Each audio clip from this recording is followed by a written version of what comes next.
Hello friends, good evening all of you. सभी कैसे हो बेटे? अच्छे हो? तो देखिए बेटे, अपना जो अब तक चल रहा था एप्लीकेशन ऑफ डेरिवेटिव, जिसका अपन क्या पढ़ रहे थे, मिससेलेनियस के बारे में पढ़ रहे थे। और आज अपन इस जो मैक्सिमम मिनिमा का जो भी आपने चैप्टर पढ़ा है एप्लीकेशन ऑफ डेरिवेटिव, जिसको आज फिनिश करेंगे। और कल से जो आपकी क्लासेज होने वाली हैं, बहुत ही इंपॉर्टेंट क्लासेज होने वाली हैं, जो होने वाली है इंटीग्रेशन से रिलेटेड। बड़ा ही महत्वपूर्ण चैप्टर होगा बेटा वो आप लोगों का इंटीग्रेशन। और बड़ा ही इजी तरीके से अपन समझ पाएंगे कि इंटीग्रेशन को। बच्चे कहते हैं कि सर इंटीग्रेशन बड़ा ही डिफिकल्ट होता है, तो बेटा जैसा भी होगा अपन स्टेप बाय स्टेप यानी कि इंटीग्रेशन को बहुत अच्छे से पढ़ेंगे और यानी कि बताएंगे कि इंटीग्रेशन कितना ईजी होता है। तो यानी कि अभी फिलहाल आज अपन मिससेलेनियस के जितने भी क्वेश्चन रहे थे एक्सरसाइज के, उनको अभी पूरा कर लेते हैं। तो देखते हैं बेटा आगे अपन कि मिससेलेनियस का जो भी अपन का क्वेश्चन था, तो 7 क्वेश्चन तक पिछली क्लास में अपन ने पढ़ लिया था, जिनका यानी कि लिंक आपको डिस्क्रिप्शन में मिल जाएगा। आप जाके अपने मेरी प्रीवियस जितने भी क्लासें हैं उनको चेक कर सकते हैं। तो बेटा नेक्स्ट क्वेश्चन आपको दिया गया, किसी आयत के ऊपर बने अर्धवृत्त के आकार वाली खिड़की है। खिड़की का संपूर्ण परिमाप 10 सेंटीमीटर है। पूर्णतः खुली खिड़की से अधिकतम प्रकाश आने के लिए खिड़की की विमाएं ज्ञात कीजिए। यानी कि विमाओं का मतलब खिड़की की भुजाएं आपसे पूछी है, और यानी कि खिड़की का साइज कैसा हो, अधिकतम हो, वो आपको यानी कि पूर्णतः खुली खिड़की से अधिकतम प्रकाश आने के लिए खिड़की का क्या चाहिए, आपको विमाएं चाहिए।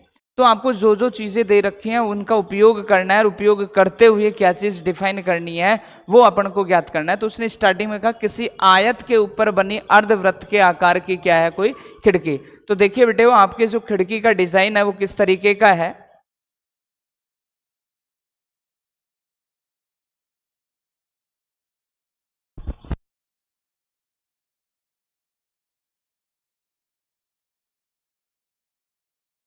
तो देखिए बेटे, कि यानी कि आपसे कहा किसी आयत के ऊपर बने अर्धवृत्त के आकार की खिड़की, कि आपको जो दे रखा है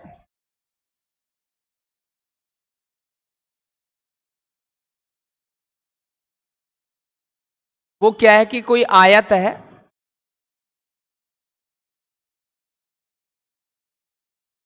इसके ऊपर अर्धवृत्त के आकार की क्या बनी हुई है, खिड़की बनी हुई है बेटा। यानी कि आपको खिड़की कुछ इस तरीके की गिवन है, ये आपकी खिड़की है इस टाइप की, ऐसा डिजाइन है आपकी खिड़की का। और उसने कहा कि किसी आयत के ऊपर बने अर्धवृत्त के आकार वाली खिड़की, खिड़की का संपूर्ण परिमाप दे रखा है। अब संपूर्ण परिमाप का मतलब क्या होगा, कि मान ले ये पॉइंट ए है, ये पॉइंट बी है, ये सी है, या मान ले अपन कोई पॉइंट डी है, ये क्या है ई। कि आप ई से ए से चलना प्रारंभ करें और चलते चलते इस तरीके से वापस कहीं आ जाए, बिंदु ए पर आ जाए, तो ये आपका क्या है, परिमाप है। तो ये गिवन है आपको, और जो चीज गिवन है उसको सबसे पहले लिखते हैं। तो यानी कि खिड़की का परिमाप। अब बेटा देखते हैं कि ये परिमाप होना क्या है। तो मान लीजिए ये अर्धवृत्त बना हुआ है, यानी कि ये अर्धवृत्त का व्यास है, और व्यास है तो ये पॉइंट हो गया, यानी कि यहां से यहां तक की जो आपके पास कंडीशन आई वो इस अर्धवृत्त की रेडियस आर। तो ये भी आपकी क्या हुई, इस अर्धवृत्त की रेडियस आर। अर्थात इस पूरे की बात करूं तो ये आपको कितना चमक गया बेटे, 2r चमक गया। यानी कि ये जो कंप्लीट दूरी है EC वो कितना है, 2r। तो आप समझ पा रहे होंगे बेटा, ये भी आपका कितना ही होना है, 2r ही होना है। यानी कि आपको आयत की लंबाई पता चल गई कितनी है, 2r।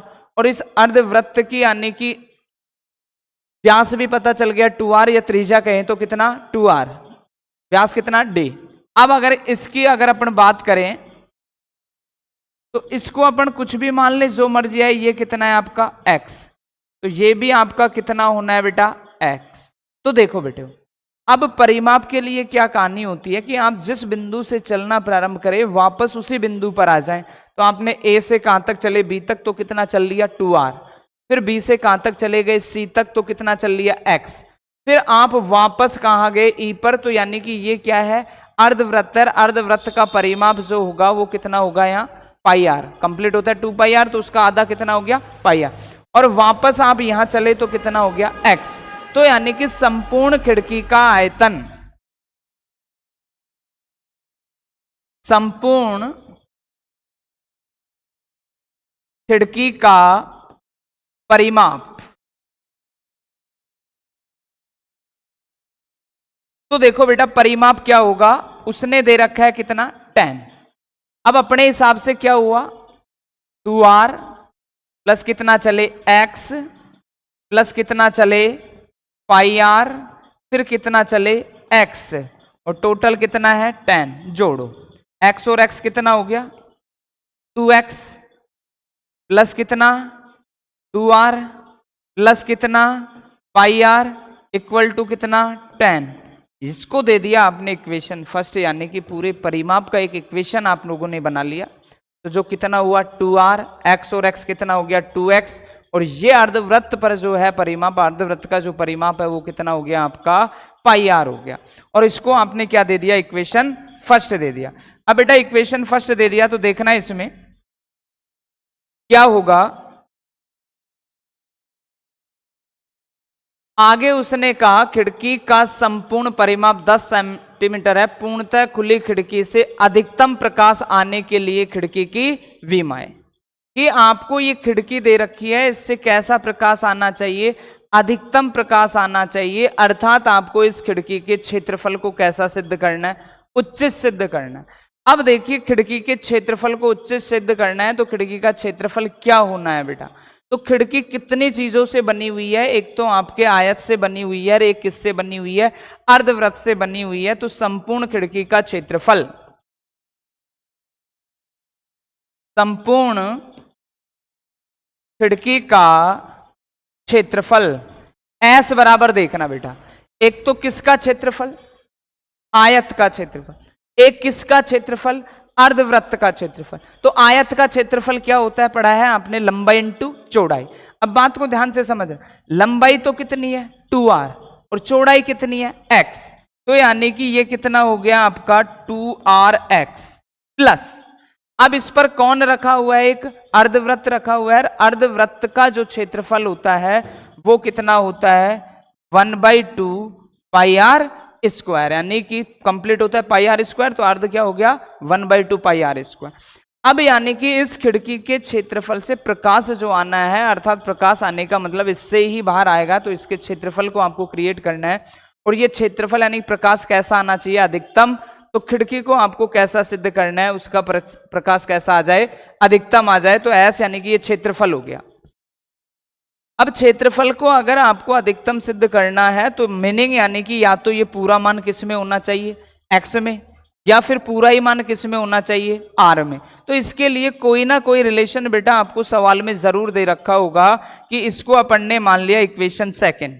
क्या मान लिया इसको, इक्वेशन सेकंड। अब इक्वेशन सेकंड मान लिया तो आपको सवाल में पहले से ये गिवन है क्या कि 2x plus 2r plus pi r equal to कितना दे रखा है 10 दे रखा है। यदि कल को मुझे किसकी आवश्यकता पड़े, x की आवश्यकता पड़े, तो इजीली अपन किसका मान निकाल सकते हैं, x का मान निकाल सकते हैं। तो from equation first, from equation first, तो यहां से बेटा x का मान जब मैं निकालूंगा तो 2x इक्वल टू क्या लिखूंगा 10 माइनस कितना 2r माइनस कितना पाई आर, यानी ये किसका मान हुआ 2x का, अपन को तो किसका मान चाहिए x का। तो 10 माइनस पाई आर वो 2r minus pi r divide by 2, proper x का मान निकालो, 2 का इसमें भी भाग, 2r में भी भाग, पाई आर में भी भाग, तो ये तो कितना 5 माइनस कितना r कितना पाई आर डिवाइड बाई 2, यानी ये किससे रिलेशन निकाल लिया आपने, x और r में एक संबंध स्थापित कर दिया। x इक्वल टू आप लिख सकते हो 5 minus r minus pi r divide by 2। तो देखना बेटा समीकरण में रखते हैं तो s equal to 2r, but x के स्थान पर कितना रखोगे 5 minus r minus pi r divide by 2। फिर देखो प्लस का कितना 1/2 पाई आर स्क्वायर, यानी कि ये तो पहले से किस में डिफाइन है r में डिफाइन है, यहां जब भाई x था उसका मान रख दे। कैलकुलेट कर लो बेटा, इजी फॉर्म में आपको डिफरेंशिएशन करना है। मैक्सिमा और मिनिमा का यानी कि डिफरेंशिएशन तब तक मत करो जब तक उसका डिफरेंशिएशन बहुत इजी पैटर्न में नहीं हो, तो पहले मल्टीप्लाई करो। तो s equal to 10r minus का 2r स्क्वायर, 2 से 2 कैंसिल, माइनस का पाई आर स्क्वायर और प्लस का 1/2 पाई आर स्क्वायर। और भी अगर कुछ कैलकुलेट हो रहा है तो करो। s equal to 10r minus का 2r स्क्वायर, तो देखो बेटे माइनस का पाई आर स्क्वायर और प्लस का हाफ पाई आर स्क्वायर, बड़ी संख्या माइनस की है, छोटी संख्या किसकी है, प्लस की। यानी कि 1 पाई आर स्क्वायर में से आधा पाई आर स्क्वायर जाएगा तो आधा पाई आर स्क्वायर बचेगा, लेकिन बड़ी संख्या किसकी, माइनस की। तो माइनस का 1/2 पाई आर स्क्वायर, इन दोनों का कैलकुलेटर, चाहो तो एलसीएम लोगे तो वही कितना आएगा 2, तो -2 पाई आर प्लस का पाई आर कितना बचेगा, माइनस का pi r square divide by कितना हो गया, एलसीएम का 2। यानी अब अपन देख पा रहे हैं कि जो ये इक्वेशन आया है वो बड़ा ही सिंपल फॉर्म में किस में आ गया, आर में। यानी कि इजीली इसका किसके रेस्पेक्ट में अवकलन करेंगे, आर के रेस्पेक्ट में। वही फॉर्म मैक्सिमम मिनिमा के लिए वही प्रोसेस कि आपने एस का एक इक्वेशन डिफाइन कर लिया, एक्स का एक समीकरण निकाल लिया, एस में जो क्या है उस खिड़की का क्षेत्रफल है, जिसको जैसा भी सिद्ध करना है तो उसके अपन अवकलन करें, पॉइंट निकाले, दोबारा अवकलन करें, पॉइंट को उस पर रखें और वैल्यू कैसी आ जानी चाहिए, नेगेटिव या पॉजिटिव। अगर सेकंड ऑर्डर नेगेटिव आता है तो मैक्सिमा और पॉजिटिव आता है तो कैसा, मिनिमा। तो बेटा आपके पास जो एस आया है एक पूरा वेरिएबल है आर, जिसमें आया है वो क्या है, माइनस का tan, वो s equal to tan r minus 2r square minus का 1/2 पाई आर स्क्वायर। तो बेटा जब इसका डिफरेंशियल करेंगे अपन तो डिफरेंशियल विथ रेस्पेक्ट टू क्या होगा, r, तो क्या चमकेगा बेटा, ds by d r equal to tan r का तो क्या हो जाएगा 10 माइनस 2r स्क्वायर का कितना हो जाएगा 4r। जब 1/2 माइनस का कांस्टेंट वैल्यू ये तो आएगी बाहर, पाई आर स्क्वायर का कितना लिखोगे 2 पाई आर, तो 2 से 2 क्या हो गया कैंसिल, तो ds by d r equal to चमका 10 माइनस 4r माइनस का कितना पाई आर। अब अगर आपको मैक्सिमम मिनिमा चाहिए तो आपकी ये स्लोप जो आई है ds बाई डी आर, इसको क्या होना पड़ेगा 0। तो for maxima and minima, for maxima and minima, तो देखना बेटा ds बाई डी आर को क्या होना पड़ेगा 0। तो यानी कि आपका 10 minus 4r minus pi r, 10 minus 4r minus pi r किसके बराबर होगा 0 के। और एक बार चेक कर लेते हैं, 10 minus 4r minus pi r, 10 minus 4r minus pi r equal to 0। यहां से किसकी वैल्यू निकालनी है अपन को, तो r के, जिसके रेस्पेक्ट में आपने डिफरेंशिएट किया है। तो देखो बेटा ये माइनस के इधर को ले जाओ तो 4r प्लस कितना पाई आर इक्वल टू में कितना 10, क्या कॉमन चमक रहा है r, 4 प्लस कितना हुआ पाई इक्वल टू 10, तो r इक्वल टू क्या चमका बेटे हो 10/4 प्लस पाई। यानी कि ये पॉइंट आपने ज्ञात कर लिया जहां आप उस खिड़की के क्षेत्रफल को कैसा सिद्ध करोगे, उच्चिष्ट या निम्निष्ट। अब अगर उच्चिष्ट और निम्निष्ट सिद्ध करना है तो आपको दोबारा उसका क्या करना पड़ेगा, डिफरेंशिएट। तो लिखोगे again differential with respect to r, तो d2s by d r square. तो देख पा रहे हैं बेटा 10 minus 4r minus pi r equal to 0 आपने रखा था, ये आपका क्या था, वही ds बाई डी आर था, 10 माइनस 4r माइनस का पाई आर, यानी कि इसी का ही दोबारा आपको क्या करना है, डिफरेंशिएशन करना है। दोबारा डिफरेंशिएशन करेंगे तो 10 कांस्टेंट वैल्यू बाहर हो गई, वो 0 हो गया, माइनस 4r का कितना हो गया माइनस का 4 और माइनस पाई आर का कितना हो गया माइनस पाई। तो d2s by d r square, r equal to कितना चमका था 10/4 प्लस पाई। अब यहां देखोगे आप कि r है ही नहीं, वेरिएबल नहीं है, पूरी वैल्यू माइनस कॉमन लेके 4 प्लस क्या लिख सकते हो पाई। तो मीनिंग क्या हुआ कि d2s by d r square r equal to 10/4 plus pi less than 0, क्योंकि नेगेटिव आ रहा है पूरा मान और नेगेटिव है तो ये सेकंड ऑर्डर जो आपका है लेस देन क्या हो गया 0। लेस देन 0 पर आप कहते हो कि इस पॉइंट पर फलन आपका कैसा है, मैक्सिमा फंक्शन था क्या, उस खिड़की का क्षेत्रफल, तो अर्थात उसका क्षेत्रफल को कैसा कर दिया आपने, अधिकतम सिद्ध कर दिया। तो लिखो at a point r equal to 10/4 plus pi areas is maxima, यानी कि आपका उस क्षेत्रफल को तो आपने कैसा सिद्ध कर दिया मैक्सिमा। लेकिन उसने कहा कि जो आपकी ये खिड़की है इसकी विमाएं भी चाहिए, यानी कि r का मान भी चाहिए और किसका मान भी चाहिए, x का। और बेटे मैंने आपको अब तक बताया है कि जब भी आप कोई सेकंड रिलेशन निकालें तो उसके लिए सबसे पहली प्रायोरिटी होगी कि आप पॉइंट को काम में लें। तो देखना बेटा नाउ आपको पॉइंट क्या दे रखा है, r equal to 10/4 plus pi करो, तो 4r plus pi r equal to 10। अगर अपन को रिलेशन चाहिए तो किसको हटाना है यहां से, tan को। तो देखो ये tan था क्या आपका, आपने देखा है समीकरण tan का, और क्या देखा है कि tan है आपके पास 2x plus 2r plus pi r equal to क्या tan, और वहां भी अपने पास तो tan के स्थान पर क्या रख दोगे 2x प्लस 2r प्लस कितना पाई आर। तो यानी कि फॉर r प्लस का pi r equal to 2r plus कितना 2x प्लस कितना पाई आर से पाई आर क्या हो गया cancel. For r equal to 2r plus का कितना 2x, 2r इधर को आएगा तो किसका होगा माइनस का, तो 2r इक्वल टू कितना हो गया 2x, वो 2r इक्वल टू कितना हो गया 2x, तो r बराबर कितना हो गया आपका x। तो यानी कि उसकी जो यानी कि भुजाओं में जो संबंध पूछा है आपसे बेटा, क्या कहा कि यानी कि आने वाली खिड़की की विमाएं भी ज्ञात कीजिए। तो यानी कि x बराबर कितना आ गया आपका r। अब x बराबर r आ गया, तो आपको अगर मान चाहिए x बराबर r का, तो आप जो भी समीकरण आया है कि या तो r बराबर उसमें x रख दो या x बराबर कितना रख दो r रख दो। तो r बराबर देखो आपके पास है 10/4 प्लस पाई, और x बराबर आपने कितना निकाल दिया r, तो यही आपका क्या हो जाएगा x का मान हो जाएगा। तो देखिए बेटा नेक्स्ट आपको कहा त्रिभुज की भुजाओं से a और b दूरी पर एक त्रिभुज के कर्ण पर स्थित एक बिंदु है, सिद्ध कीजिए कि कर्ण की न्यूनतम लंबाई a की पावर 2/3 प्लस b की पावर 2/3 की पावर कितना है 3/2। तो बेटा सवाल को समझना है कि त्रिभुज की भुजाओं से a और b दूरी पर त्रिभुज के कर्ण पर स्थित एक बिंदु है, और सिद्ध करना है कि उस कर्ण की न्यूनतम लंबाई, यानी कि किस पर काम करना है कर्ण की लंबाई पर, उसको कैसा सिद्ध करना है न्यूनतम, और वो न्यूनतम जो लंबाई है वो कितनी आनी चाहिए a की पावर 2/3 प्लस b की पावर 2/3 की पावर कितना 3/2 आनी चाहिए। तो देखते हैं सवाल में क्या कहा कि एक राइट एंगल दे रखा है आपको, क्या दे रखा है एक राइट एंगल दे दिया, समकोण त्रिभुज दे दिया जिसका ये कोण कितना है 90 डिग्री।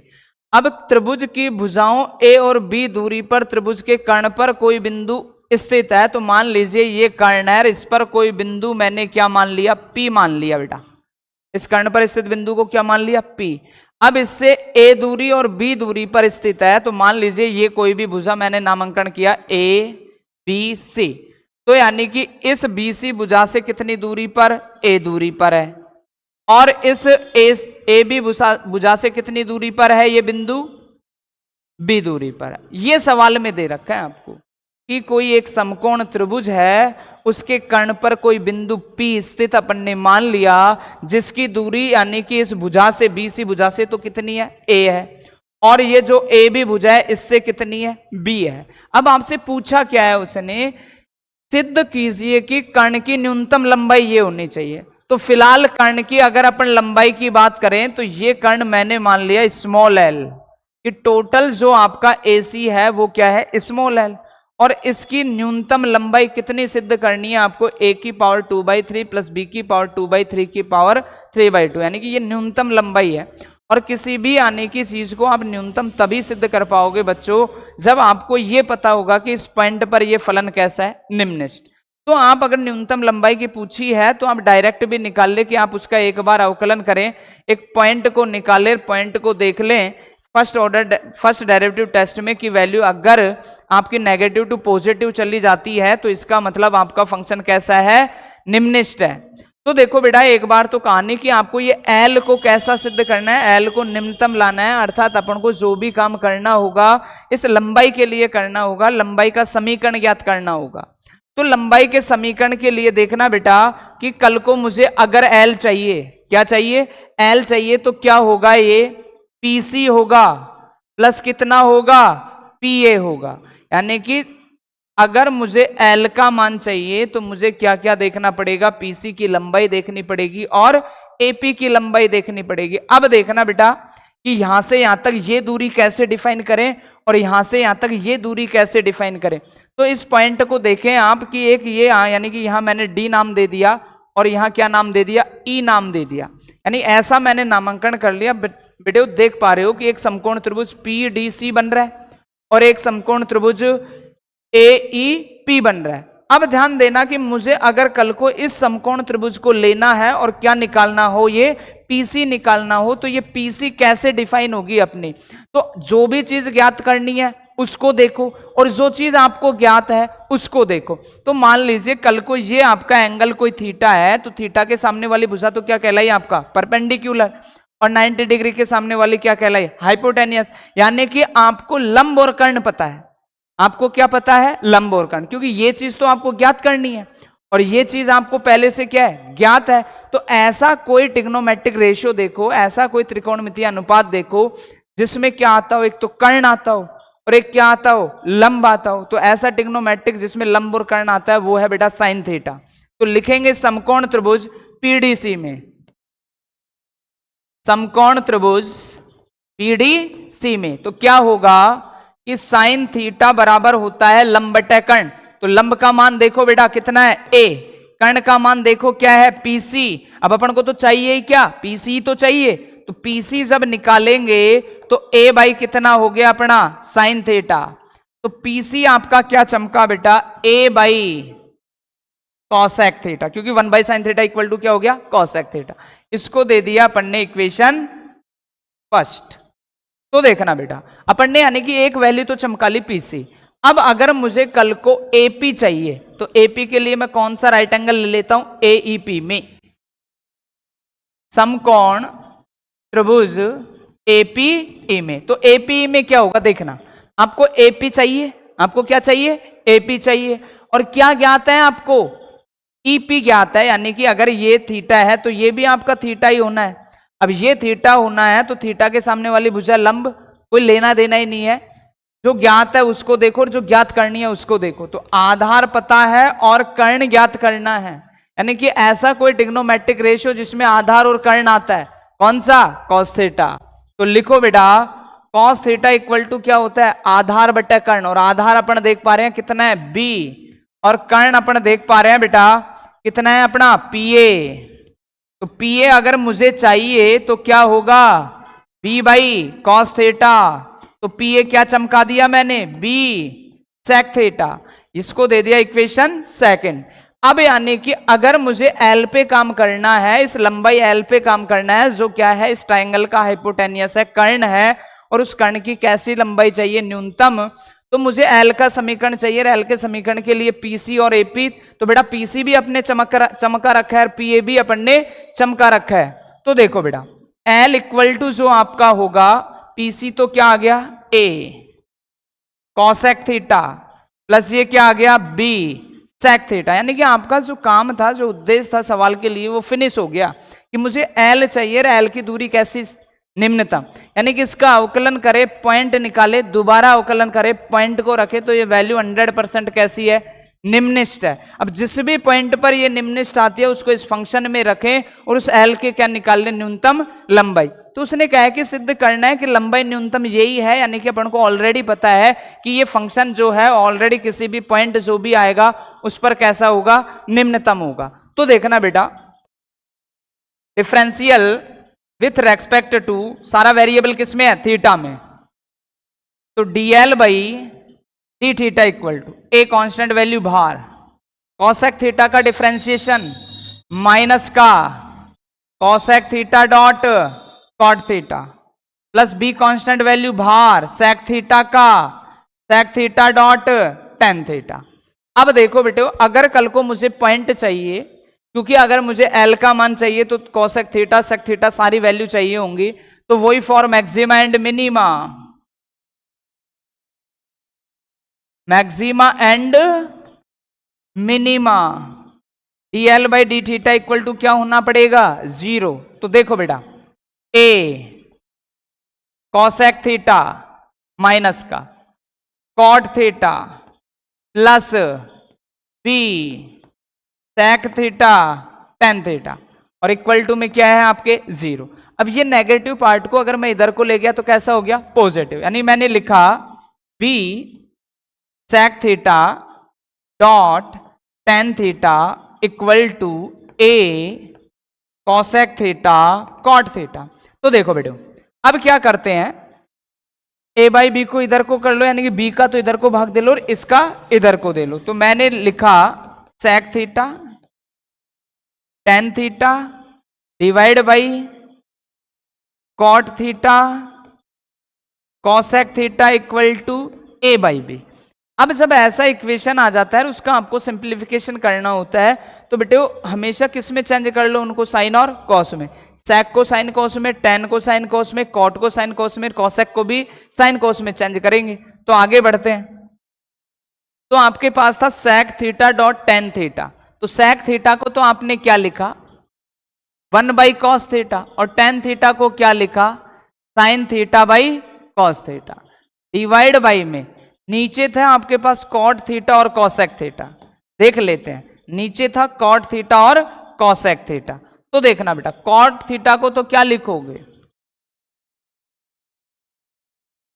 cot थीटा को लिखेंगे cos theta divide by sine theta, और क्या था आपके पास cosec थीटा, उसको लिखेंगे 1 बाई साइन थीटा। और ये क्या चमक रहा था, किसके बराबर था, a बाई बी के। तो अब देखना बेटा, ये भी cos स्क्वायर एक्स हुआ, तो ये तो क्या हो गया, sine theta upon cos square x, और ये क्या हो गया,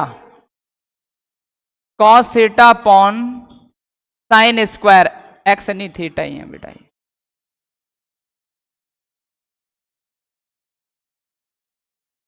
sine theta upon cos square theta, और ये क्या sine square theta a by B.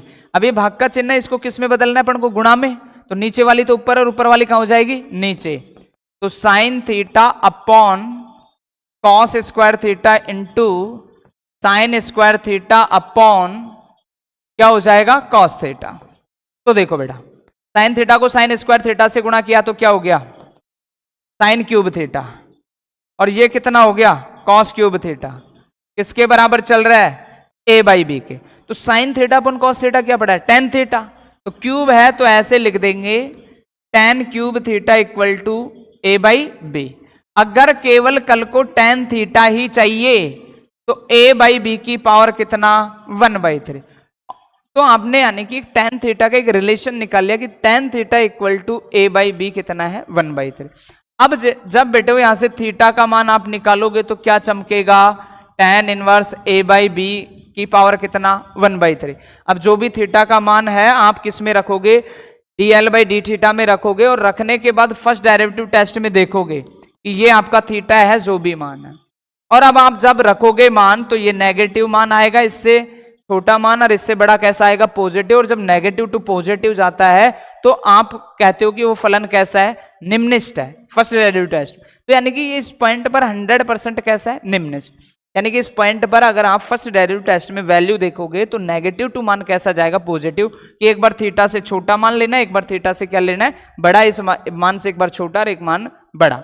तो यानी कि अगर आप देखोगे तो नेगेटिव टू क्या जाएगा, पॉजिटिव। नेगेटिव टू पॉजिटिव चला गया, इसका मतलब आपका फलन कैसा है, निम्नतर। फलन में है क्या, लंबाई जो है वो कैसी है, न्यूनतम। और कौन से पॉइंट पर है, इस पॉइंट पर है। तो अब उसने कहा कि अगर ये लंबाई न्यूनतम है तो वो न्यूनतम लंबाई कितनी सिद्ध करनी है आपको, a की पावर 2/3 प्लस b की पावर 2/3 की पावर कितना, 3/2। तो देखना बेटा कि आपको एक रिलेशन मिल गया tan थीटा में। अब आपको जो चाहिए वो l की निम्नतम दूरी चाहिए। तो l का समीकरण देख लो आप। तो l का समीकरण क्या पढ़ाया अपन ने, देखो कि जो निम्नतम दूरी है l का समीकरण है a cosec theta plus b sec theta. तो देखो बेटा, a cosec theta plus b sec theta. अगर कल को मुझे इसकी लंबाई न्यूनतम चाहिए तो मुझे किस किस के मान चाहिए, एक तो cosec थीटा का मान चाहिए और एक sec थीटा का मान। तो करते हैं बेटे cosec थीटा और sec थीटा के लिए काम। तो आपने पढ़ाया कि tan थीटा आपके पास आया है,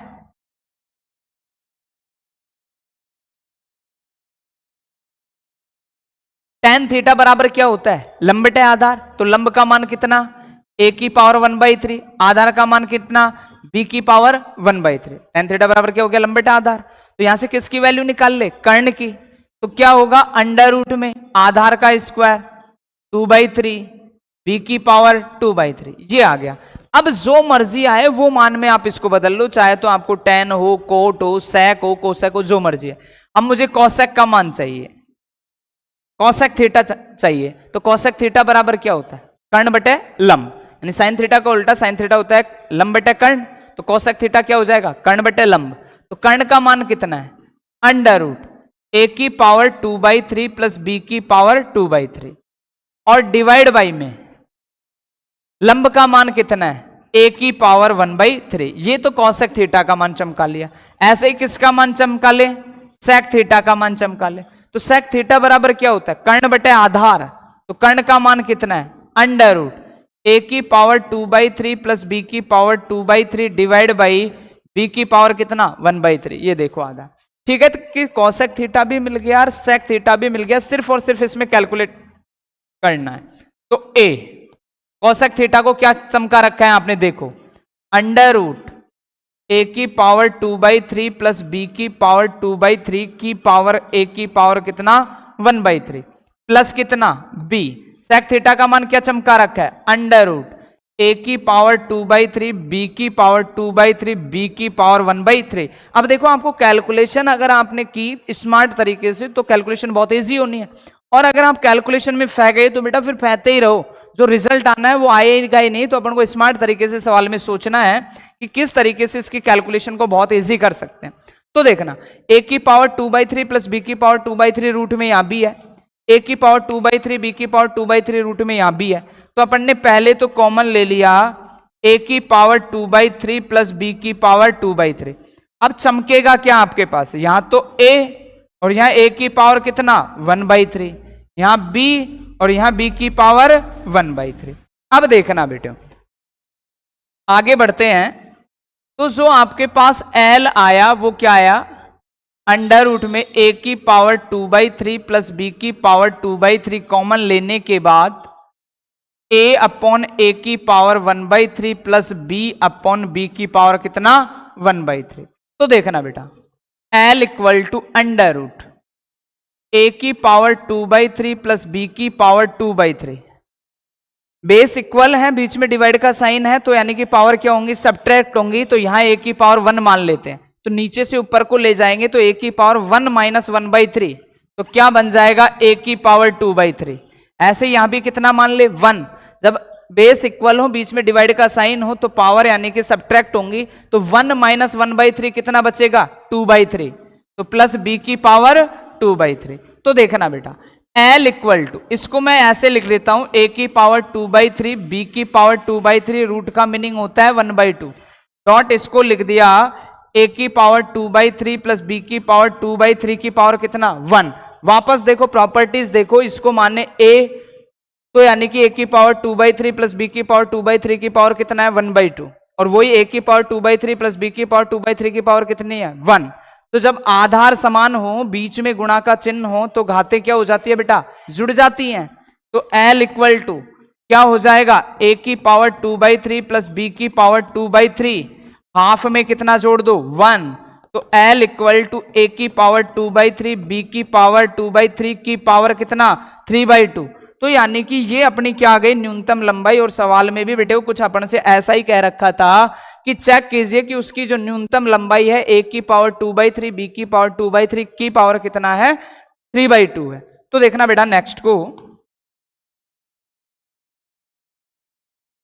अगला क्वेश्चन है, उन बिंदुओं को ज्ञात कीजिए जिस पर फलन f of x equal to x minus 2 की पावर 4 प्लस x प्लस 1 का होल क्यूब द्वारा प्रदत्त फलन f का स्थानीय उच्चतम बिंदु है, स्थानीय निम्नतम बिंदु है और नति परिवर्तन बिंदु। यानी कि आपको केवल और केवल वो बिंदु बताने हैं जहां पर कि ये बिंदु पर ये यानी कि उच्चिष्ट मान प्राप्त करता है। वो बिंदु का नाम बताओ कौन सा है? स्थानीय निम्नतम का मतलब केवल और केवल बिंदु को बताना है कि वो बिंदु बताओ जिस पर ये कैसा है? निम्नतम है। और नति परिवर्तन का मतलब वो बिंदु बताओ जिस पर आप कहें कि ना तो ये उच्चिष्ट है ना निम्निष्ट है। तो बात को समझना, स्थानीय उच्चतम बिंदु बताना है, केवल पॉइंट, मान नहीं निकालना है, केवल और केवल उस पॉइंट को बता दो कि इस पॉइंट पर ये उच्चिष्ट मान ग्रहण करता है। इसके लिए उस पॉइंट को बता दो जिस पर ये कैसा है? निम्निष्ट मान ग्रहण करता है। या फिर उस पॉइंट को बता दो जहां पर ना तो ये उच्चिष्ट मान ग्रहण करता है ना निम्निष्ट मान ग्रहण करता है। तो देखो बेटा कैसे आपको सवाल को करना है कि आपको जो फंक्शन दे रखा है उसको लिखो। तो f of x equal to x minus 2 की पावर 4 डॉट x प्लस 1 का कितना होल क्यूब। ये एक फंक्शन दे दिया, आपको इस फंक्शन से वो पॉइंट क्रिएट करने हैं जहां आप कह पाए कि यहां पर ये मैक्सिमम वैल्यू प्राप्त करता है, यहां पर ये मिनिमम वैल्यू प्राप्त करता है, या यह एक ऐसा पॉइंट है जहां पर ना तो अपन मैक्सिमम डिफाइन कर पाएंगे ना मिनिमम। तो देखना बेटा, आपको उसके लिए क्या ही करना पड़ेगा, एफ ऑफ एक्स है तो y के बराबर मानो, अवकलन करो बराबर 0 रख के पॉइंट चेक करो, पॉइंट में फर्स्ट डेरिवेटिव टेस्ट में चेक करो कहां पॉजिटिव कहां नेगेटिव। अब यदि पॉजिटिव टू नेगेटिव आता है तो वो पॉइंट आपका क्या कहलाता है, उच्चिष्ट। यदि आपका नेगेटिव टू पॉजिटिव जाता है तो वो पॉइंट क्या कहलाता है, निम्निष्ट। और यदि पॉजिटिव टू पॉजिटिव चला जाता है तो अपन कहेंगे कि यहां ना तो उच्चिष्ट है ना निम्निष्ट, अर्थात वो पॉइंट कैसा हो जाएगा, आपका नति परिवर्तन हो जाएगा। तो यानी कि सारे कामों को करने से पहले आपको क्या ही चाहिए, डिफरेंशिएशन ही चाहिए उस फंक्शन का। तो या तो एफ ऑफ एक्स के रूप में लिख लो, या f of x equal to क्या मान लो बेटे, वाई। तो अपन मान लेते हैं एफ ऑफ एक्स को y, तो y इक्वल टू क्या हो गया, x माइनस 2 की पावर 4 डॉट x प्लस 1 का होल क्यूब। जब लिखेंगे तो डिफरेंस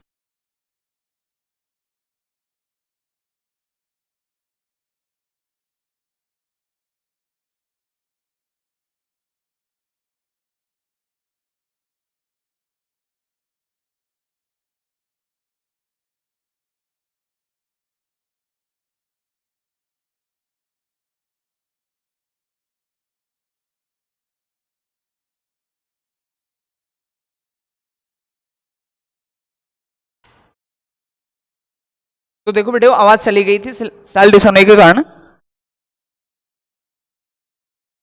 तो मैं दोबारा रिपीट कर देता हूं आपको कि f of x equal to x minus 2 की पावर 4 डॉट एक्स प्लस 1 की पावर कितना है 3, और आपको चाहिए कि यानी कि स्थानीय निम्नतम स्थानीय उच्चतम बिंदु।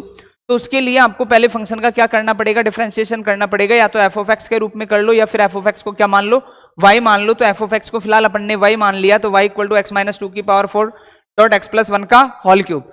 अब यानी कि इसका अवकलन करोगे तो कितने प्रोडक्ट, यानी कि u डॉट वी और u डॉट वी आपने पढ़ा है, फर्स्ट ऐसे कैसे सेकंड का अवकलन प्लस सेकंड ऐसे कैसे फर्स्ट का अवकलन, यानी कि एक का करना है एक को छोड़ना है। तो dy by d x first ऐसे के ऐसे ही मैंने लिखा x माइनस 2 की पावर 4, जब x प्लस 1 के होल क्यूब को करूंगा तो x प्लस 1 को क्या पढ़ लिया मैंने, x पढ़ लिया, x की पावर 3 का कितना होगा 3 डॉट एक्स स्क्वायर, यानी x प्लस 1 का होल स्क्वायर। चैन रूल में कहता है कि जिसको आपने x पढ़ा है उसका दोबारा डिफरेंशिएशन करना है, तो x का करोगे तो 1 और 1 का करोगे तो 0, जिसको लिखने से कोई फायदा नहीं है, प्लस x प्लस 1 का होल क्यूब ऐसे के ऐसे ही।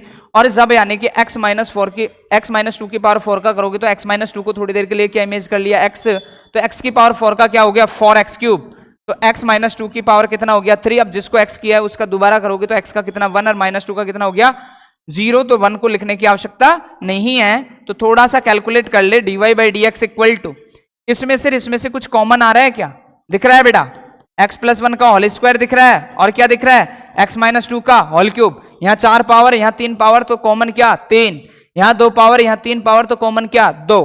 अब देखो क्या बचेगा, एक तो 3 तो बचेगा ही बचेगा, x प्लस 2 का होल स्क्वायर गया है और x माइनस 3 का होल क्यूब वो x माइनस 2, तो एक कितना बच गया आपका x माइनस 2 प्लस 4 तो बचेगा ही बचेगा, 4 तो कुछ गया ही नहीं, x माइनस 2 की 3 पूरा चला गया, x प्लस 1 का 3 x प्लस 2, तो केवल क्या बचा x प्लस 1 बचा बेटा। तो देखो बेटो dy बाई डी एक्स जो आपका आया क्या आया, x प्लस 1 का whole square dot x minus 2 का होल क्यूब, कैलकुलेट करो 3x माइनस 2, तो 3x को x से करेंगे तो 3x माइनस का कितना हो गया 6, 4x प्लस का कितना हो गया 4। तो देखना बेटा dy by d x equal to x plus 1 का होल स्क्वायर x माइनस 2 का होल क्यूब, 3x और 4x कितना हो गया 7x माइनस 6 प्लस 4 कितना हो गया माइनस 2। अब अपन को पॉइंट क्रिएट करने हैं, पॉइंट के लिए आपका dy बाई डी एक्स जो स्लोप है इसको क्या होना पड़ेगा 0। तो फॉर मैक्सिमा एंड मिनिमा, तो dy बाई डी एक्स बराबर क्या हो गया 0। तो इस पूरे फंक्शन के बराबर में आपको क्या रखना है 0, और फंक्शन है आपका x प्लस 1 का होल स्क्वायर x माइनस 2 का होल क्यूब। तो देखना बेटा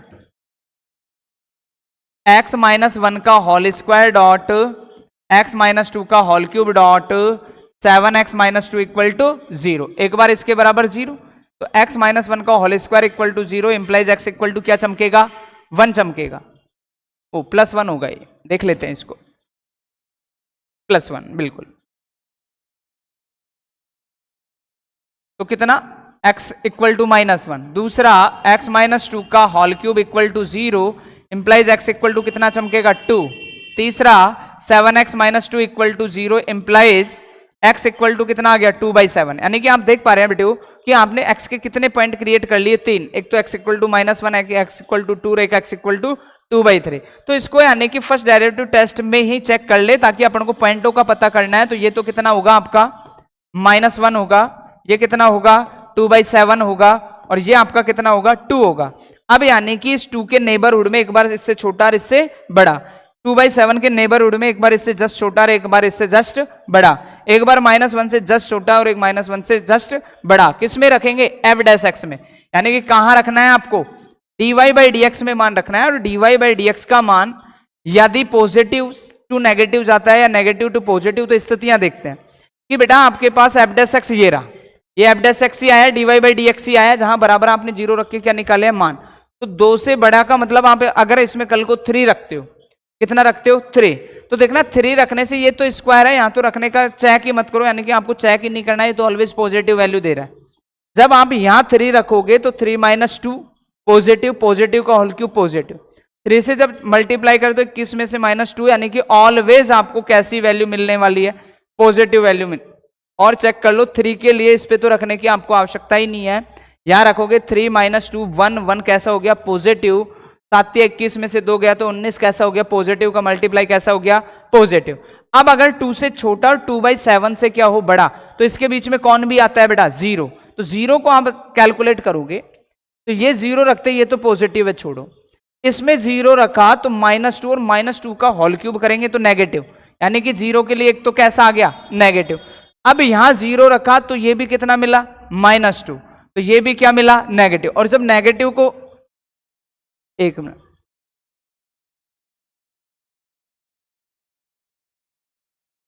अगर 3 रख रहे हैं अपन इसमें तो 3 - 2 पॉजिटिव कैसा हो गया पॉजिटिव।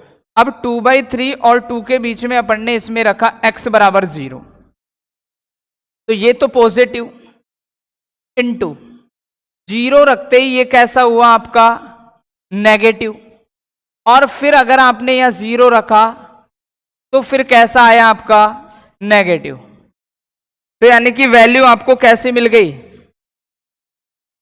कोई सवाल को तो गलत नहीं उतार लिया, एक मिनट सवाल चेक कर लेते हैं। आपका dy/dx है x+1 का होल स्क्वायर, x -2 का होल क्यूब, 7x -2। तो देखो बेटा सवाल तो यही है, तो कैलकुलेट फिर करते हैं, 2 से बड़ा यानी कि 3 रखते हैं तो ये तो पॉजिटिव है ही, 3 - 1 तो यानी कि पॉजिटिव, 3 रख दिया तो 7 या 21 यानी कि कैसा आया पॉजिटिव, यानी ऑल वैल्यू आपकी कैसी है पॉजिटिव। अब 2/7 और 2 के बीच का अगर अपन देखते हैं, 2/7 और किसके बीच का देखते हैं 2 के बीच का, तो यानी कि लगभग इसमें कौन भी शामिल है 0 भी शामिल है। अब 0 पर अगर इसकी वैल्यू चेक करें तो ये तो मान हो गया 0, यानी कि आपको कैसा मिला नेगेटिव -2। अब यदि यहां 0 रख दिया तो -2 यानी कि आपको वही कितना मिला ये माइनस, कितना मिला माइनस, और माइनस को माइनस से गुणा किया तो आपकी वैल्यू कैसी आ गई बेटा पॉजिटिव, फिर वैल्यू आपकी कैसी आ गई पॉजिटिव। अब देखना अगर -1 और 2/7, एक मिनट बेटा गलती क्या कर रहे हैं अपन, देखना कि 2/7 और 2 के बीच में 0 होता ही नहीं है, एक मिनट 2/7 और 2 के बीच में क्या नहीं होता है 0 नहीं होता है, तो आप कितना रखकर चेक करें 1, क्योंकि 2/7 है लगभग 0 पॉइंट कुछ और ये कितना है 2, तो यानी कि x का मान कितना रखना पड़ेगा आपको 1। अब 1 पे चेक करो, ये तो पॉजिटिव है ही, 1 - 2 कैसा हो गया आपका नेगेटिव, कैसा हो गया नेगेटिव। अब आपने 1 रखा तो 7 - 2 तो कैसा हो गया आपका पॉजिटिव, और जब नेगेटिव को पॉजिटिव से मल्टीप्लाई करोगे तो वैल्यू कैसी आएगी नेगेटिव। यहां देखना -1 और 2/7 के बीच में है 0, -1 और 2/7 के बीच में क्या है 0, तो अब यहां 0 रखोगे तो ये पॉजिटिव, ये कैसा आएगा नेगेटिव, क्यों क्यूब है, और यहां भी नेगेटिव, तो नेगेटिव नेगेटिव आपका कैसा हो गया ये पॉजिटिव। अब देखना -1 से छोटा रखना है, और -1 से जब छोटा रखेंगे तो -2 रखो, -3 रखो, तो -2 से ही कैलकुलेट करो। तो -2 + 1 यहां तो रखने से कोई फायदा है नहीं, है तो ऑलवेज पॉजिटिव है। यहां -2 रखा तो -2 -2 -4 और -4 का होल क्यूब करेंगे तो भी नेगेटिव ही मिलेगा आपको। फिर आपने -2 रखा तो यानी कि माइनस का ये माइनस का ये, टोटल वैल्यू कितने की आएगी? माइनस की। तो अब माइनस को माइनस से गुणा करोगे तो क्या आएगा? प्लस आएगा। अब देखना बेटे एक एक पॉइंट की स्थिति। तो अपन ने फर्स्ट डेरिवेटिव टेस्ट में पढ़ा था कि यदि कल को मान नेगेटिव टू पॉजिटिव जाता है फर्स्ट डेरिवेटिव टेस्ट में f डैश x का मान, तो ऐसी स्थिति में वो जो फंक्शन होता है वो कैसा होता है? निम्निष्ठ होता है। और जिस भी पॉइंट पर ऐसा जाता है वो क्या होता है? उसका निम्नतम बिंदु होता है। तो आपसे पॉइंट पूछा था, किसका? निम्नतम बिंदु का। तो कौन सा पॉइंट हुआ जहां वो निम्नतम होगा? x = 2, minimum point. x = कितना? 2। आगे देखना बेटा, 2/7 की अगर स्थिति देखे इस पॉइंट के लिए तो ये पॉजिटिव टू कहां जा रहा है? नेगेटिव। और पॉजिटिव टू नेगेटिव अगर जाता है तो ऐसी स्थिति में फलन कैसा होता है? उच्चिष्ट। और जिस भी पॉइंट पर होता है वो उसका उच्चिष्ट बिंदु कहलाता है। तो कौन से पॉइंट पर उच्चिष्ट हुआ? मैक्सिमम हुआ x = 2/7 पर। अब आगे देखे बेटा किसको? -1 को। और -1 की स्थिति आई पॉजिटिव टू पॉजिटिव, यानी कि कोई चेंजेस नहीं आया, यानी कि ये एक ऐसा पॉइंट हो गया जिस पर ना तो ये फंक्शन उच्चिष्ट है और ना ये फंक्शन निम्निष्ठ है। अर्थात अपन कह पाएंगे कि जो 1 है, -1 है, वो कैसा पॉइंट है? नति परिवर्तन बिंदु हो गया ये। तो यानी कि देख पा रहे हो बेटा जो 2 है वो कैसा है? निम्नतम बिंदु है। 2/7 है वो कैसा है? उच्चतम बिंदु है। और जो -1 है पॉजिटिव टू पॉजिटिव है, यानी कि न तो उच्चिष्ट है न निम्निष्ठ है। देखो बेटे आगे आपको सवाल दिया गया है f(x) = cos² x + sin x, x belong to 0 to π द्वारा प्रदत्त फलन f का निरपेक्ष उच्चतम और निरपेक्ष निम्नतम। तो निरपेक्ष उच्चतम और निरपेक्ष निम्नतम बेटे पहले भी पढ़ चुके हैं अपन।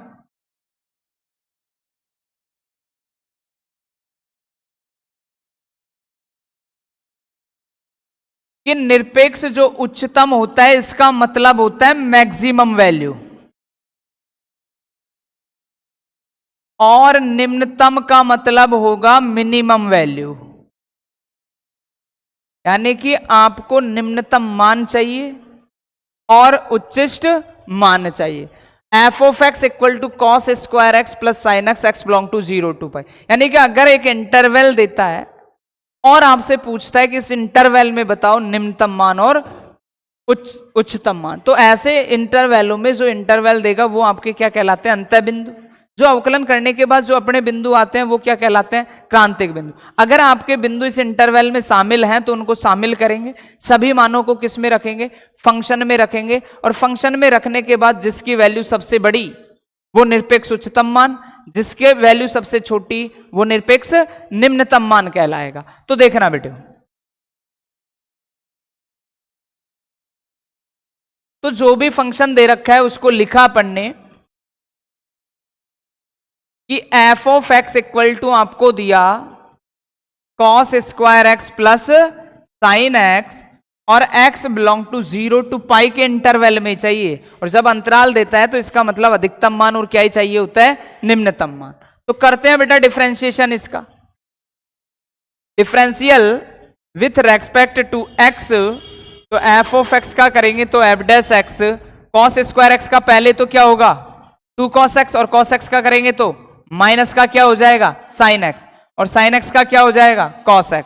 अब पॉइंट चाहिए तो फॉर मैक्सिमा एंड मिनिमा, यानी कि f डैश x लिख दो चाहे dy/dx लिख दो, इसका मतलब एक ही है। तो f डैश x बराबर क्या होना पड़ेगा? 0। तो रखो बेटा -2 cos x sin x plus cos x = 0। दोनों से क्या चमक रहा है? Common cos x। तो -2 sin x + 1 = 0। एक बार इसके बराबर 0, एक बार इसके बराबर 0। तो देखना बेटे cos x बराबर 0, तो cos x equal to cos 0 कहां, π/2, क्योंकि अपन को 0 to π में ही काम करना है और कहीं काम ही नहीं करना है। तो cos से cos कैंसिल, तो x इक्वल टू कितना चमका, π/2। अब दूसरी कंडीशन क्या है, माइनस का 2 sine x plus 1 equal to 0, तो माइनस का 2 साइन x इक्वल टू कितना हो गया, -1, तो साइन x कितना चमक गया आपका, 1/2, तो साइन x को क्या लिख सकते हो, साइन π/6, तो x इक्वल टू क्या चमक गया आपका, π/6, यानी x के कितने मान पॉसिबल हुए, 2। अब ये चेक कर लो कि उस कांतिक अंत बिंदु जो दे रखा है उसको बिलोंग करते हैं कि नहीं करते। 0 और पाई के बीच में आपका π/2 और π/6 अवेलेबल है या नहीं है, बिल्कुल है बेटे। तो यानी कि ये कांतिक बिंदु आपको और ये यानी कि अंत बिंदु को सबको किस में रखना है, फंक्शन में, और फंक्शन में रखने के बाद जो सबसे बड़ी वैल्यू वो इसका निरपेक्ष उच्चतम मान और जो सबसे छोटी वैल्यू वो इसका निरपेक्ष निम्नतम मान। तो आइए बेटो पहले तो f(0) ही चेक कर ले अपन, क्या चेक कर ले f(0), क्योंकि ये रहा आपका पॉइंट 0, तो cos 0 की वैल्यू तो कितनी होती है, cos 0 की वैल्यू जो π/2 की वैल्यु होती है कितना, 1, और 1 का स्क्वायर करोगे तो कितना ही आएगा, 1, साइन 0 क्या हो जाएगा, 0। अब क्या चेक कर ले, π/6 को चेक कर ले कि यानी कि x इक्वल टू π/6 भी है, तो cos π/6, तो cos 30 का मान जो sin 60 का मान होता है √3/2, बट उसका स्क्वायर करेंगे तो कितना होगा, 3/4 प्लस π/6, तो sin π/6 sin 30 की वैल्यू कितनी होती है, 1/2, तो f ऑफ π/6 जब कैलकुलेट करोगे तो 4, तो 3 प्लस कितना 2, तो 5 कितना 4, तो लगभग 4 एकम 4, कितना हो गया बेटा 1, 4 दूनी 8, 4 पंजो 20, तो कितना हो गया 1.25। अब चेक कर ले किसको, π/2 को चेक कर ले, किसको चेक कर ले, π/2 को, तो देखो cos π/2 0 और sin π/2 1। अब किसको चेक कर ले, पाई को, किसको चेक कर ले, पाई को। जब cos पाई का मान देखोगे तो जो cos 0 का मान होता है वही cos पाई का मान, तो cos 0 का 1, cos पाई का भी 1, लेकिन cos पाई कौन से क्वाड्रेंट में चला गया, सेकंड में, इसलिए कैसा नेगेटिव, बट यहां तो क्या है स्क्वायर अर्थात कैसा पॉजिटिव, तो 1। साइन पाई जो साइन 0 यानी एन पाई पर साइन हमेशा कैसी वैल्यू देता है 0, तो 1 + 0 का मतलब कितना ही हुआ, 1 हुआ। तो बेटा अपन ने 4 पॉइंटों को क्रिएट किया, एक की वैल्यू आई 1, एक की वैल्यू आई 1.25 और इनकी वैल्यू भी कितनी आई 1। तो इसमें जो सबसे बड़ा मान है वो कितना नजर आ रहा है आपको, 1.25। तो आप लिखोगे x इक्वल टू π/6 पर इस फंक्शन की जो निरपेक्ष उच्चतम मान है वो कितना है 1.25, और निम्नतम के लिए अपन देख पा रहे हैं कि सब में कितना मिल रहा है 1। तो आप लिखोगे पॉइंट x यानी कि x equal to 0, x equal to π/2 तथा x इक्वल टू पाई पर इस फंक्शन का जो निम्नतम मान होगा वो कितना होगा 1 होगा। तो ये हुआ आपका निरपेक्ष उच्चतम मान और निरपेक्ष निम्नतम मान। तो देखना बेटा नेक्स्ट,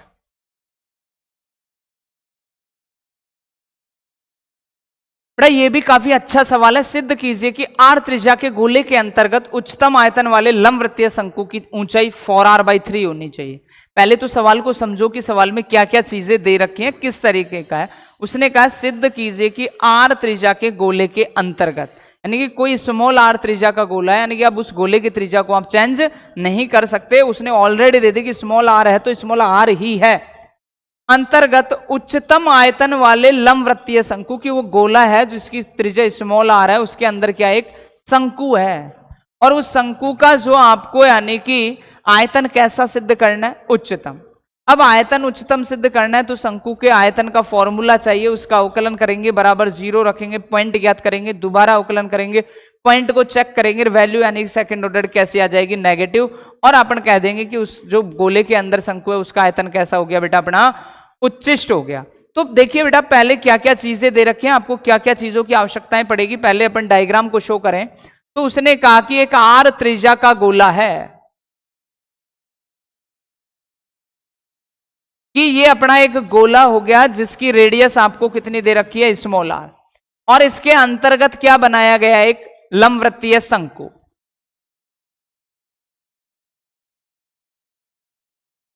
इसके अंदर ये क्या बना दिया एक लंबवृत्तीय शंकु। अब देखना बेटा ये भी ध्यान रखना, अगर उसने जो चीज दे रखी है उसमें बदलाव नहीं कर सकते, यानी स्मॉल आर केवल और केवल किसकी त्रिज्या रहनी है, गोले की। तो शंकु के लिए फिर अपन क्या करें,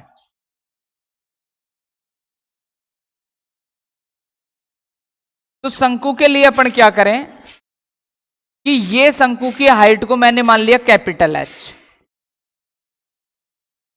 और इसकी त्रिज्या को, शंकु की त्रिज्या को मैंने मान लिया कैपिटल आर। नामांकन कर देते हैं ए बी सी।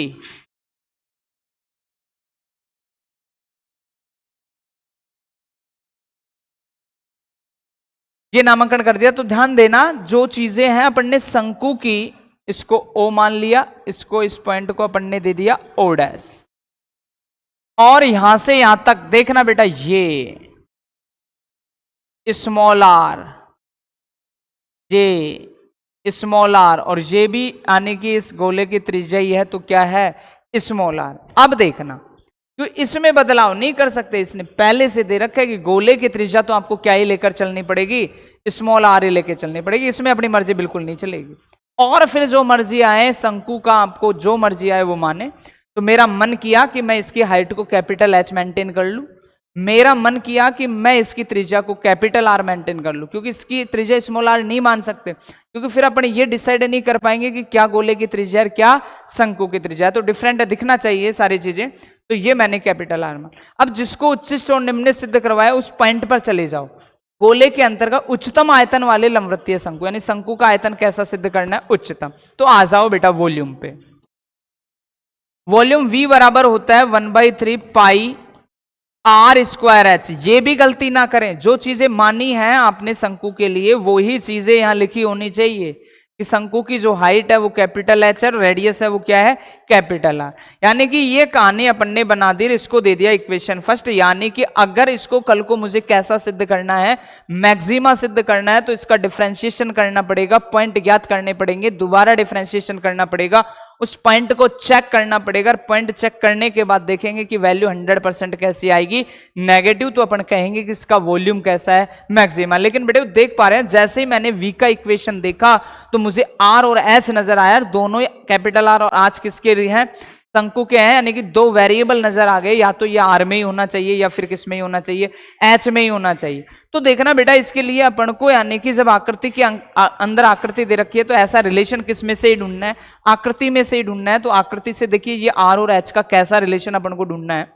तो यहां देखना है, ये आपके पास दे रखा है O डैश OC, यानी कि एक समकोण त्रिभुज ये बन रहा है, मन करे तो ये ले लो और मन करे तो ये ले लो, जो मर्जी है सेम, यानी कि आपके राइट एंगल ट्राइंगल है। तो मैंने ये वाला आपको ट्राइंगल ले लिया, तो O डैश O और क्या C। अब देखना बेटा, इसमें आपको क्या क्या चीजें गिवन है, किस किस की आवश्यकता पड़ेगी। अगर कल को मुझे ये राइट एंगल लेना है तो मुझे O डैश C पता है कि स्मॉल आर है, मुझे OC पता है कि कितना है, कैपिटल आर है। लेकिन समस्या कहाँ आई, O डैश C में या O डैश में, यानी मुझे इसका अभी तक बिल्कुल पता नहीं है। तो इसका पता कर लो बेटा कि यहां से लेके यहां तक कितना, कैपिटल H, और यहां से लेके यहां तक कितना, स्मॉल आर। तो पूरे कैपिटल H में से किसको लेस कर दो आप, तो स्मॉल आर को। तो ये कितना चमक जाएगा आपका, ये चमक जाएगा H माइनस स्मॉल आर। ये जो डिस्टेंस है वो कितनी चमक जाएगी, H माइनस स्मॉल आर। अब आ जाइए, तो लिखा बेटा समकोण त्रिभुज O डैश OC में, O डैश OC में देखो क्या होगा, कर्ण का स्क्वायर यानी कि R का स्क्वायर, आधार का स्क्वायर यानी कि कैपिटल R का स्क्वायर, प्लस लंब का square meaning capital H minus small r का स्क्वायर। तो देखो बेटा, R square equal to R square plus capital H square plus small r square minus का 2 कैपिटल H और R स्क्वायर से R स्क्वायर क्या हो गया, कैंसिल। तो अपन को तो मान किस में चाहिए, या तो R का मान चाहिए या H का मान चाहिए। तो देखिए बेटा, यहां से किसका मान निकाल ले अपन, H स्क्वायर का मान निकाल ले या R स्क्वायर का, R स्क्वायर का ज्यादा इजी रहेगा। तो जब R स्क्वायर आप निकालोगे तो ये माइनस का इधर को आएगा तो 2HR हो जाएगा, और ये प्लस का H स्क्वायर इधर को आएगा तो माइनस का H स्क्वायर हो जाएगा। यानी कि आपने H, कैपिटल H और कैपिटल R में एक रिलेशन निकाल लिया, और वो क्या निकाल लिया कि R square equal to 2 h r minus का क्या हो गया एच स्क्वायर। तो फ्रॉम इक्वेशन फर्स्ट में यूज कर लो इसको, तो v equal to 1/3 pi r square के स्थान पर क्या रखोगे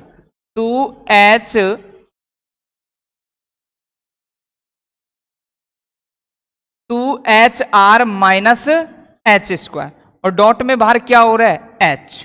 तो देखो v इक्वल टू 1/3 पाई से भी इसको मल्टीप्लाई करना है और s से भी इसको मल्टीप्लाई करना है, तो देखो क्या होगा 2/3 पाई आर, h को s से गुणा किया तो h स्क्वायर, माइनस 1/3 पाई h को h स्क्वायर से गुणा किया तो h क्यूब। अब देखना बेटा ये v का जो इक्वेशन आया इसमें एक तो स्मॉल r है और एक कैपिटल h है। अब स्मॉल r से अपना कोई लेना देना ही नहीं है, क्योंकि स्मॉल r तो किसका है गोले का, और आप काम किस पे कर रहे हो शंकु पे, और गोले की कोई बात ही नहीं है, कोई चर्चा ही नहीं है, तो यानी कि स्मॉल r आपके लिए कैसी वैल्यू है कांस्टेंट। अर्थात अब वेरिएबल आपको क्या नजर आ रहा है कैपिटल h, अर्थात v का किसके रेस्पेक्ट में करोगे कैपिटल h के रेस्पेक्ट में। तो differential with respect to capital H, तो dv by d h equal to 2/3 pi r तो कांस्टेंट, h स्क्वायर का कितना होगा 2h minus 1/3 pi constant value, h cube का कितना होगा 3h स्क्वायर, और लिख लो बेटा dv by d h equal to 4 कितना 3 पाई आर एच, और माइनस का 3 से 3 को क्या कर लो कैंसिल, पाई एच स्क्वायर, वही फॉर मैक्सिमा एंड मिनिमा।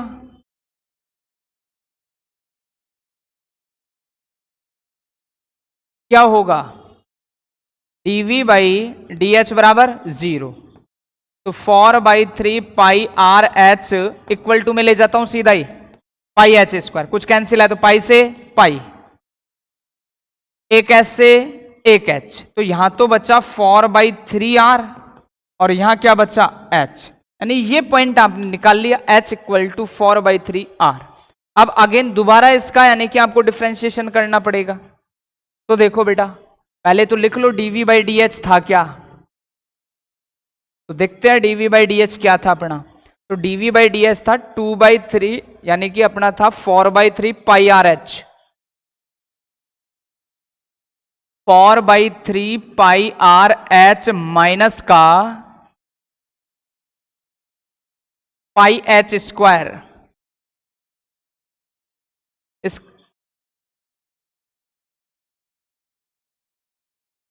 ये भी कैपिटल ये भी कैपिटल, तो differential with respect to capital H d2v by d h square, तो कितना 4/3 पाई आर तो कांस्टेंट वैल्यू बाहर, h के रेस्पेक्ट में किया तो कितना 1, और माइनस 2 पाई कितना हो गया h, तो d2v by d h square, capital H का मान कितना आया था, तो कैपिटल H का मान आया था 4r/3,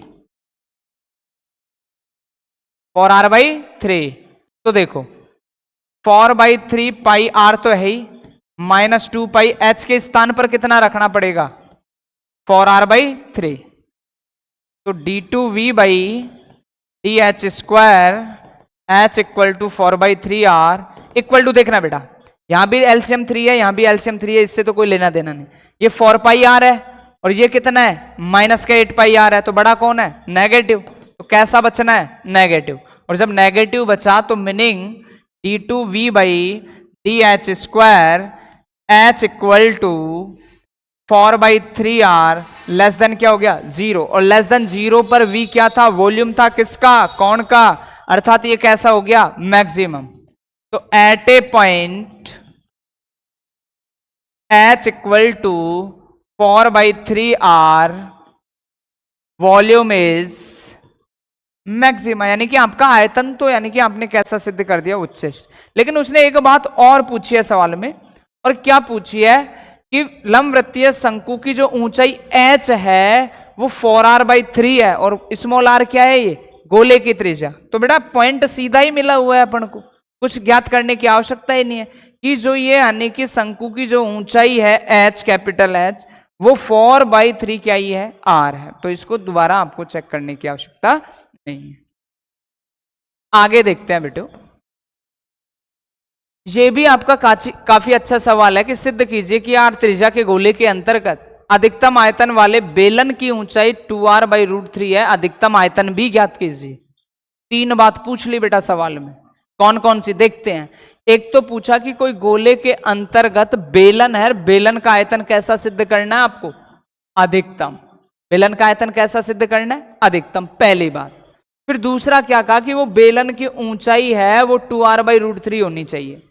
बेलन की ऊंचाई है 2r/√3 कैपिटल R दे रखा है, यानी गोले की त्रिज्या के। और तीसरी बात और कह दी कि जो उच्चिष्ट आयतन आपका है वो अधिकतम आयतन भी बताना है कि वो अधिकतम आयतन कितना आना है। तो देखो बेटो, जो भी चीजें दे रखी हैं एक एक चीज को देखते हैं कि आपको कहा r त्रिज्या का एक गोला, कि ये गोला है आपका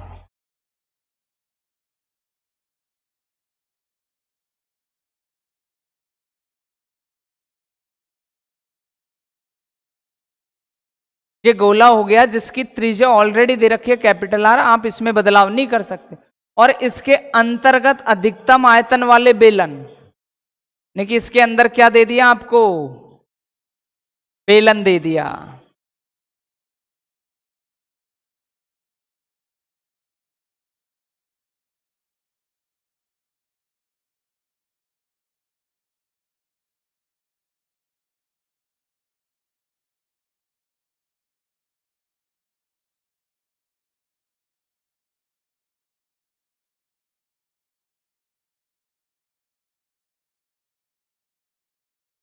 तो ये इसके अंदर आपको क्या दे दिया बेटा, बेलन दे दिया, ये बेलन दे रखा है।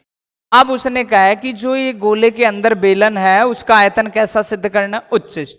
तो देखना एक एक चीज को ध्यान से समझना कि ये सेंटर जो मैंने माना है वो सेंटर है बेटा गोले का, और जो ये मैंने हाइट मेंटेन कर दी ये यहां से यहां तक स्मॉल h वो है बेलन के।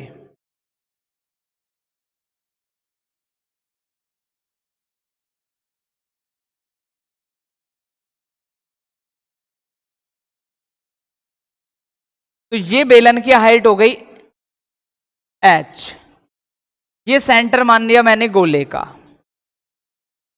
तो देखना बेटो, अब आपको जिसको भी उच्चिष्ट या निम्निष्ट सिद्ध करना है उसका फॉर्मूला लिखे। तो बेलन का आयतन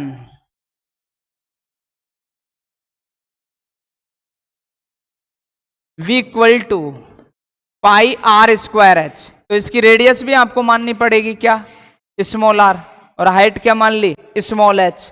और जो ये चीज दे रखी है आपको कैपिटल R, कैपिटल R, और ये भी आपका क्या है कैपिटल R। कोई भी नामांकन कर दो, A B C D O O dash, ठीक है। अब देखना बेटो कि मैंने जो बेलन की ऊंचाई मानी है वो तो स्मॉल h है और रेडियस मानी है वो स्मॉल r है, यानी कि अपन को जिसको भी उच्चिष्ट निम्निष्ट सिद्ध करना उसको लिख डालो।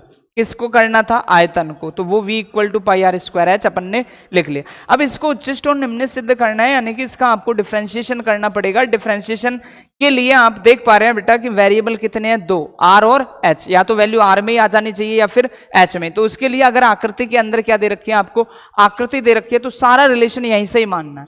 तो देखिए बात देखना कि ये आपकी जो है कि यहां से यहां तक की अगर देखें ये, तो ये आपका कितना हो गया h/2, और यहां से यहां तक का आप देखें तो ये भी आपका कितना हो गया h/2, यानी O' आपका कितना है h/2। अब देखना बेटा कि ये रिलेशन मैं एक समकोण त्रिभुज ले रहा हूं O'OD में, समकोण त्रिभुज O'OD में। देखना बेटा ये रहा O', ये रहा O, और ये रहा आपका क्या D। तो ये समकोण त्रिभुज में ले रहा हूं O'OD में। तो ये कर्ण हुआ r² इक्वल टू आधार का स्क्वायर स्मॉल r, तो क्या हो गया स्मॉल r² प्लस यहां से यहां तक जब ये बिल्कुल सेंटर है गोले का, तो वो क्या करेगा, बेलन की हाइट को कितने भागों में तोड़ देगा, 2 भागों में। तो कंप्लीट एच है, तो यहां से यहां तक कितना है, h/2, और यहां से यहां तक भी कितना है, h/2।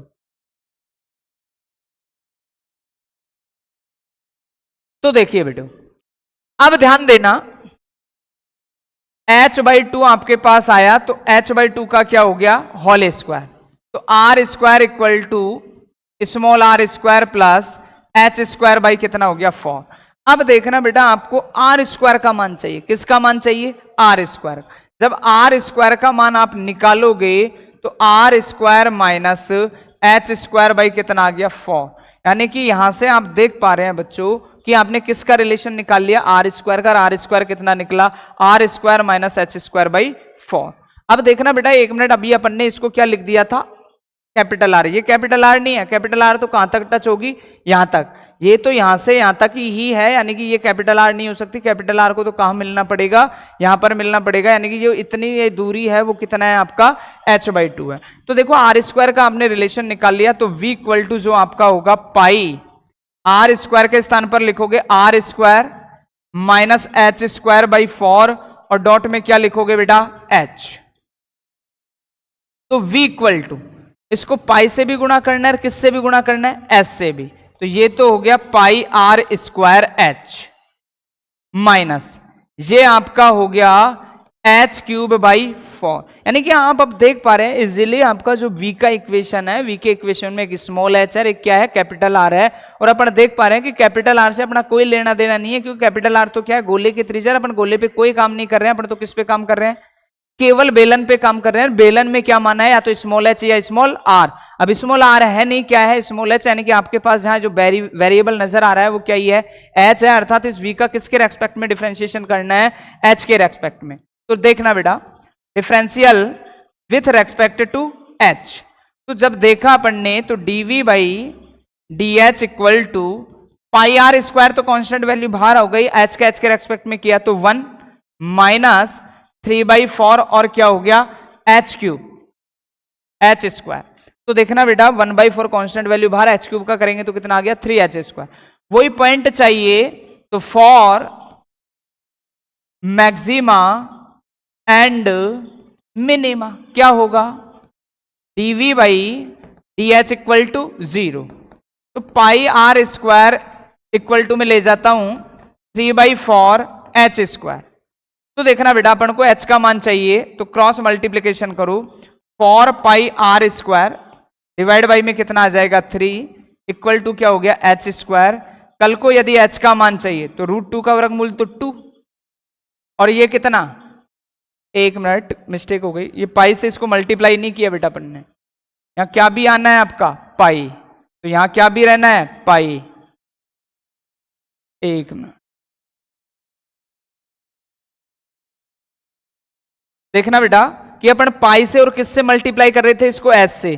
तो ये हो गया pi r square h minus, जब h से करेंगे तो h³ डिवाइड बाई 4, बट किससे और करना है इसको, पाई से। अब करो इसका डिफरेंशिएशन, तो dv by dh equal to क्या हो गया, पाई आर स्क्वायर, तो कांस्टेंट वैल्यू कहां गई बाहर, h के रेस्पेक्ट में करेंगे तो कितना हो गया, 1 माइनस पाई बाई 4, तो कांस्टेंट वैल्यू कहां गई बाहर, h³ का करेंगे तो कितना, 3h स्क्वायर। तो अब देखो, फॉर मैक्सिमा एंड मिनिमा क्या होगा, dv by dh equal to 0। तो पाई आर स्क्वायर, ये माइनस क्या है, डायरेक्ट सीधा इधर को ले गया, तो बराबर पाई बाई 4 3h स्क्वायर, पाई से पाई कैंसिल। तो देखिए आर स्क्वायर इक्वल टू 3/4, और क्या हो गया, h स्क्वायर। तो जब h स्क्वायर का मान निकालेंगे तो 4r square divide by 3 equal to क्या हो गया, h स्क्वायर। तो बेटा यहां से देखना, h का जब मान निकलेगा तो वर्गमूल आएगा, और वर्गमूल 4 का तो कितना हो गया, 2। r का निकालोगे तो कितना, r स्क्वायर का कितना r, और 3 का निकालोगे तो कितना हो गया, √3। यानी कि ये किसका मान आ गया, आपका h का मान आ गया। यानी कि आपको दोबारा क्या करना है, अगर आपको इस बेलन के आयतन को कैसा सिद्ध करना है, उच्चिष्ट, तो आपको सेकंड टाइम क्या करना पड़ेगा, इसका डिफरेंशिएशन। तो देखते हैं बेटा, तो पहले तो dv बाई dh देख लो, आया क्या है आपके पास, पाई आर स्क्वायर माइनस 3/पाई तो dv बाई डी एच जो आपके पास आया है वो आया है pi r square minus 3/4 pi h square 3/4 pi h square again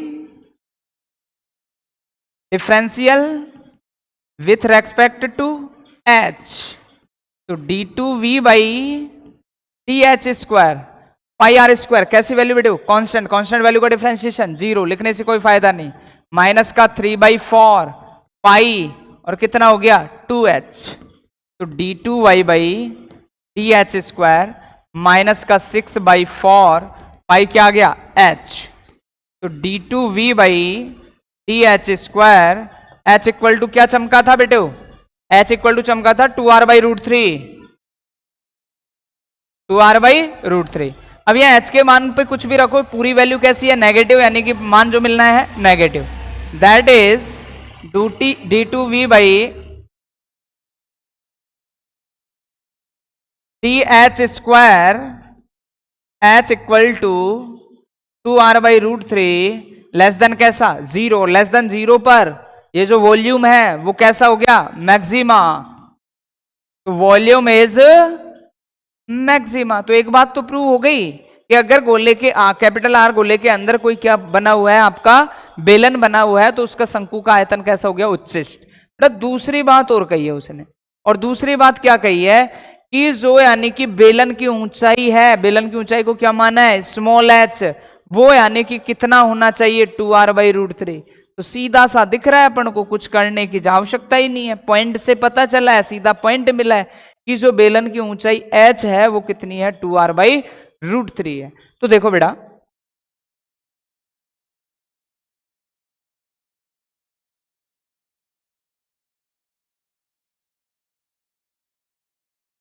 sixteen है एक 10 मीटर त्रिज्या के बेलनाकार टंकी में 314 मीटर क्यूब पर एच की दर से गेहूं भरा जाता है भरे गए गेहूं की गहराई में वृद्धि की दर देखना बेटा क्या चीजें आपको गिवन है क्या चीजें गिवन नहीं है।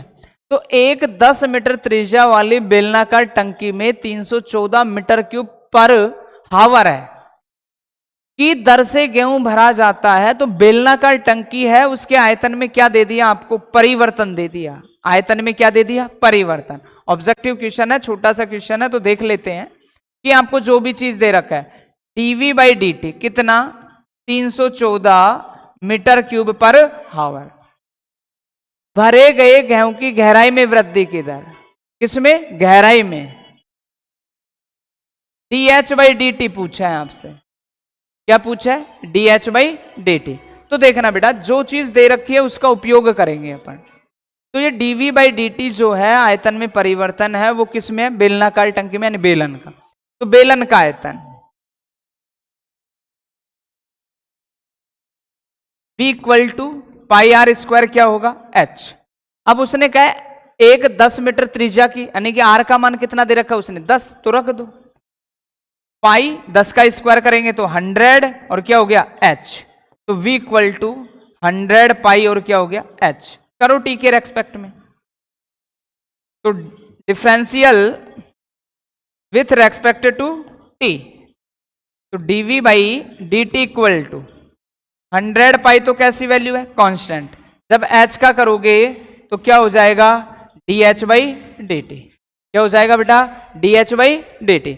अब देखना बेटा अपन को तो किस में परिवर्तन चाहिए dh/dt में चाहिए और किसका मान पता है dv/dt का रखो ना जो भी दे रखा है तो dv/dt कितना 314 100 पाई डॉट dh/dt तो मान किसका चाहिए dh/dt का तो कितना 314 100 डॉट पाई चमक गया होगा dh/dt 314 ये नहीं चमका क्या चमका दो 100 किसकी वैल्यू रख दो पाई की 3 पॉइंट कितना 14 अब चमक गया होगा dh/dt तो मल्टीप्लाई करेंगे वही कितना 314 डिवाइड बाई 314 कैंसिल होकर कितना 1 तो 1 मीटर इस ऊंचाई है सिर्फ मीटर, तो 1 मीटर पर हावर, देखो कहां मिलता है, 1 मीटर पर हावर,